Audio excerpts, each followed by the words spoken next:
So I'm gonna share you a magic trick. Okay? So think about the animals. Think about the animals. Nakaisip ka na?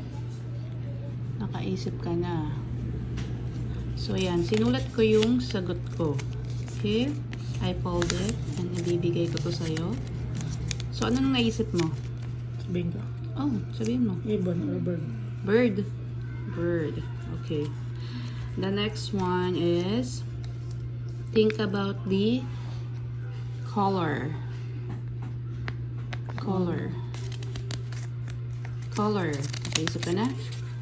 So, yan. Nasulat ko na ang aking nababasa sa isip mo. So, ano yung naisip mo? Blue. Color blue. So, okay. Color blue. Mag-isip ka naman ngayon ng arrow up or down, left or right. Ano yung naisip mo? Nakaisip ka na? Okay. So, ito na yung naisip ko naman. Ang galing mo ah. So, yan. Ano naisip mo sa arrow? Down. Okay, go. So, akin na nga yung mga na-fold ko. Isa. Okay. Ano yung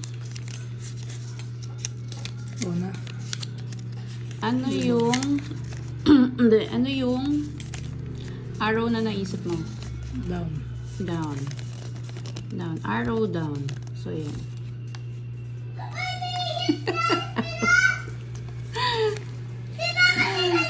So, ano namang animals Bird. ang nasa isip mo?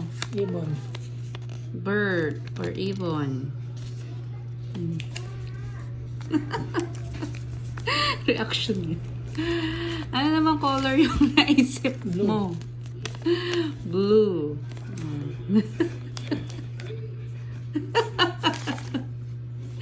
Magic ah.